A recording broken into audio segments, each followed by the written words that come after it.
firm of Perez, Mayoral, PA. We practice condominium and association law in the state of Florida. What I'm going to try to do here today is just give you guys a brief overview of that value and benefit that Lori spoke about. Okay, so just to jump right into it. I love condominium law. Why? Probably because I'm a philosophy major, so I'm a little bit of a nerd. But what is a condominium? Basically, in its most basic sense, it's a building co-owned and co-managed by a group of people, of its residents. What does the word mean? If I could teach you one thing, con comes from the Latin word together, dominion comes from the Latin word of ownership.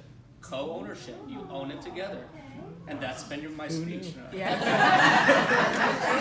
had to leave on a high note. Yeah, that's good. So what do you do when you own a condominium? Okay, you own a cube in the air, you own the cube that is your unit, and you own an undivided share in the rest of the property. What does that mean? The pool. You own a piece of that pool too, downstairs. Which piece? An undivided share, 1.36% of it or something like that.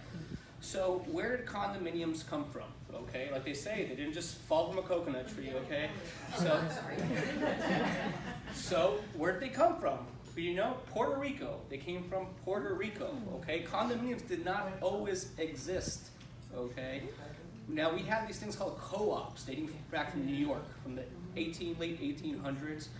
And they were building these co-ops. A co-op's a little bit different from a condominium. Essentially, you own a share of the co-op, and you have a proprietary lease to your unit. You don't own your unit. But starting in around 1959, in 1958, the first condominium law was passed in Puerto Rico. It was modeled after a Cuban law, okay? After that, states started passing these laws. You had Hawaii, Utah, Florida passed their first condominium act in 1963. Now, essentially, every state has such a law. Florida became the place for condos. Why? If you remember back from, or what we've been told about the 60s, we had a lot of New Yorkers doing vacation down here. And what started to get sold to them, and you might see this packet, but what started to get sold to them was co-ops. Now this ad says, live year-round in Florida. Everyone who has dreamed of living in Florida can now live in Miami Beach's first FHA waterfront. They start to sell co-ops, but what happened after Puerto Rico built this condominium model and moved over here? Why? Puerto Rico is a place with a limited amount of land, but a desire for ownership of property. And what did we have in Florida around that time? A burst in population down here. So we started to create all of these condominiums.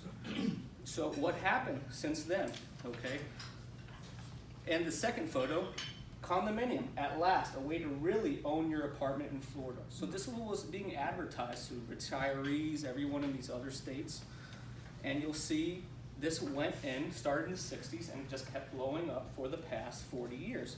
You have another ad. This is the original ad for the Surfside Towers. Location or luxury, the Surfside Towers have both, built in the early 80s. So what happens 60 years later? Today, 3.3 million Floridians live in condominiums and 1.5 million condominium units. We are tied with California for the highest amount of associations in the country. California has nearly double our population. So what happens? So we have all these condominiums now, and what are the basic problems? Where do lawyers come in? I would categorize it in two areas, basically. Now, I represent homeowners against HOA, so I have a unique perspective. What I see in fielding these calls over and over, it's two things, basically.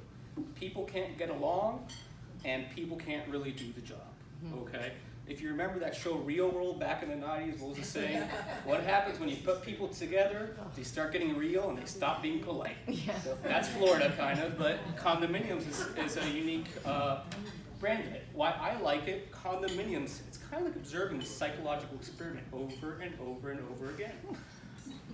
You have a corporation running a building. You would normally pick a lot of qualified people to run it. What do you do with the condominium? How is it run? What's the experiment? Pick 5 people off the street, lay people, and tell them, I want you to run a small government for a year. Now multiply that times the 1.5 million condominium boards. What happens? You're going to see the array of the human condition. Sometimes you really do. Now, I try not to, but a lot of times my clients call me like, what is going on? And I say to them, have you ever read the book Lord of the Rings? What happened in Lord of the Rings? A group of children are left on an island? What happens after a year? Lord of the Flies, all right, Lord of the Flies. What happens? That's the correct one. What happens after a year in Lord of the Flies? Piggy gets squished by a rock. They killed one of the... So what happens in an association? Sometimes it's very well run, other times just the human personal condition gets involved and you have a lot of disagreements. Now, when clients come, and this is the benefit to you all, when clients come, the most common question I have is, can my association do this? And it really brings me back to my days as a public defender, because it's really a conflict between the citizenry and the government. And what is the law of the land? It's called the Declaration of Condominiums. I can just tell you one thing, so people call it bylaws, all that. So if someone asks, can my association do this? The first thing is, what does the declaration say? Let's go into it. But what is the problem? What is the second problem? That people can't really do the job. It's not their fault, it's a tall order. Board members have to negotiate a declaration of condominium, usually over 100 pages. The interplay with that and the Condominium Act, and the interplay with both those and case law and opinions have come out. So it's a very difficult tall order for them to do to comply with all those laws, and sometimes they don't get it right. There's attorney's fees and condo litigation, so sometimes they get themselves in a little bit of pickles with governance issues. The second and more serious things that we're all familiar with is the maintenance, the operations of the building. Now, we all know about Surfside. Basically what happened in Surfside, not an expert on it, but from the investigations, it looks like there was a waterproofing issue in the pool, which led to deterioration over time, concrete spalling, which led to a collapse. Now, people, after any lawsuit like that, want to point blame. I'm not, again, it's not my case, I haven't investigated, but if you ask me from my experience, how does these things happen, who's at fault? I don't think it's a person issue, it's a systemic issue. 5 lay people off the street are being asked to run an enormous crumbling building. If we all were to build a board for a company to do that, we would take a structural engineer, a contractor, an experienced property manager. But what's the law in Florida? It's just any of the 5 people eating in this restaurant can be picked, and maybe they will have an LCAM with them, a licensed community association manager. However, what are the qualifications for an LCAM? A 16-hour course, you're 18 years old, you have good moral character, and a written test. So you have the case of Surfside. These people are not trying to, of course, collapse a building, but what are they hearing? There's problems with the building, so what do? Try to fix it. At the same time, they're running a small government. The conflict that we see in association law, especially going into the future, you have 2 competing things. The small government, the board, sometimes don't want to raise assessments. Why? It's wildly unpopular. They will get recalled, they will get sued. You try to raise the assessments, sometimes everyone starts saying, well, maybe they're stealing. Let's sue them, let's go after that. And on the other end, you have to maintain this building. You're a layperson, you don't know what it means if there's an issue in the pool, and you're doing the best you can. So then stuff like that, unfortunately, happens with Surfside, okay? So what's the current state of the law, the future? Post-Surfside, and it could be a whole other presentation, but a lot of what was going on before was deferred maintenance. Boards would want to waive the reserve requirement, go into next year, and push these projects, these repairs, keep pushing them along and pushing them along. Frugality has a lot of the reasons in it, and just the general politics. These are a bunch of different not-for-profit corporations. That's what HOAs are. Just like different corporations, they're run differently. Some corporations love a low overhead, others like investing in the property. So basically what the law changes are, we're stopping deferred maintenance. Associations are going to need full reserves. They're going to need transparency with regard to all these inspections, and there's a lot more enforcement mechanisms to get them to comply with everything.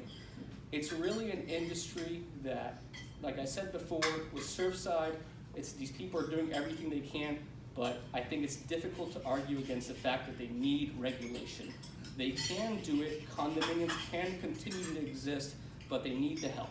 These people need the help of the government, of the local governments, to really keep these buildings up and running. Next year is going to be rough for homeowners, especially seniors, as they increase reserve requirements. It's going to be difficult for associations to break that into payment plans. You're going to get seniors who are getting $20,000 assessments. You're going to see an increase in bankruptcies. You're going to see an increase in foreclosures. And the law changes are going to keep going in the same direction. My view, they keep on strengthening regulation, and they keep on giving homeowners rights, which is a good thing. They keep on, every year, bolstering a little bit more of homeowners' rights. So to leave you with something, don't be afraid of condominiums. Try to get along with everybody the most you can. It's a tall order in itself. But if you need somebody with, if you have a condo issue, you need help with anything, don't hesitate to give me a call. We'd love to help you. Mike Mayoral from Perez, Mayoral, PA.